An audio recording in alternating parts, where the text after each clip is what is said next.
La la la la la la la la. Under the water tower in St. James, Missouri, they're making stuff. And what they make sucks. Is that the motor? Uh-huh. So that's the main thing in the whole thing, right? Yep, that's what makes it run. They make vacuum cleaners, see?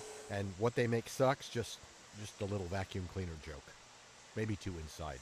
Anyway, they make Riccar and Simplicity brand vacuum cleaners here, from molding the plastic parts to painting the pieces. When we do our own painting, we can do finishes that change color like this. That's what we call rattlesnake. It goes from green to brown to red. I thought this was cool. This is the testing room, where the all-finished vacuums don't go back and forth. The floor goes back and forth under the cleaners. The things you learn on the Higher Education Channel. Anyway, they put them together and they ship them out here in Little St. James, Missouri.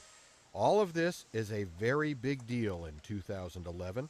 The vacuum cleaners used to be made in Taiwan. We brought them back to the United States. And the question for 2011 is, how many jobs do you have here? 160. Where we started out with 5. They never forget to put the Made in USA sticker on the machines. Like I said, this is a very big deal in 2011. How tired are you of people saying your business sucks? I always say, if my job sucks, it's a good thing. Making vacuum cleaners, 160 jobs. That's a big story, right? You bet it is. But it's not the story we're after. What we're after is next door, next to that red, white, and blue Made in the USA machine.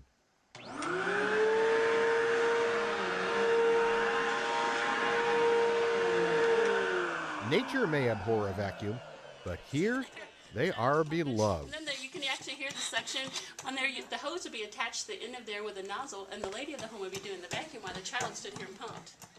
No joke. The Vacuum Cleaner Museum will sweep you off your feet. Okay, that was another vacuum cleaner joke. But truly, really, it's remarkable.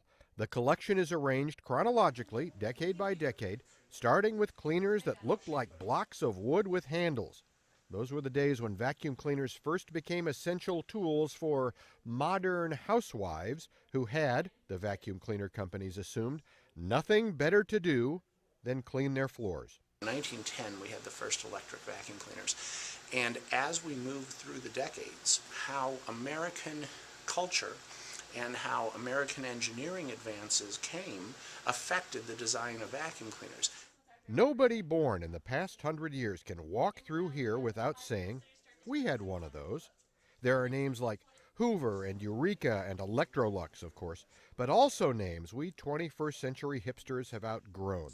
Classic names that didn't last, including my very favorite, the Wireless Vacuette from 1919.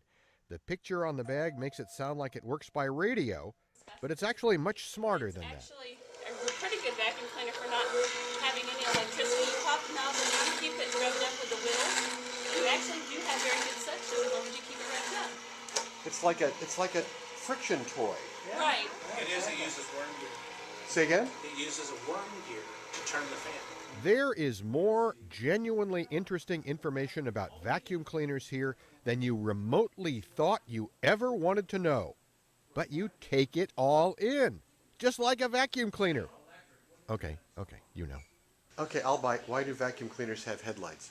That's a simple So you answer. can see where you're going? No, it has nothing. Well, only in a very generalized way. It has to do with when they first installed electricity in homes. They usually put in just one socket for one light bulb per room. So you climbed up onto a ladder and unscrewed the single light bulb in your living room and connected your vacuum cleaner. Now, you truly were in the dark. So the headlights were put on vacuum cleaners originally because most people had only one light per room. See? Interesting stuff about vacuum cleaners. So you turn it on and just give it a little push, and it floats right along on air.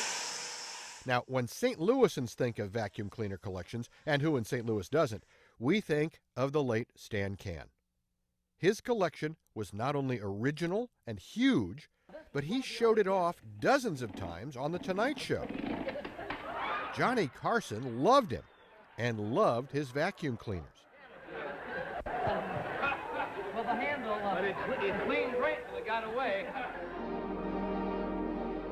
Of course, Stan Can played the mighty Wurlitzer at the Fox Theater for years. And appropriately, now there's a display about his showbiz career there.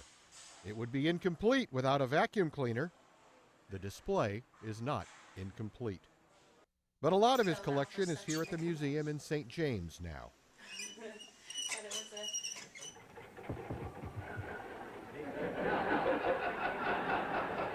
Vacuum cleaners are loved and respected here, and well cared for.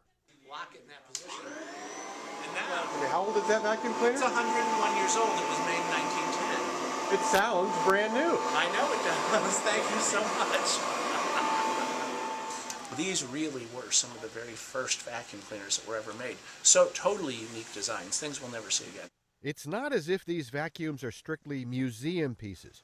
That factory where they make vacuum cleaners, the engineers there learn from the vacuum cleaners here. For the engineers, it's a school. Because some of the things that we're encountering today in how people clean, how long hair affects the rotating brush on a vacuum. Well, didn't you see what Hoover did in 1923?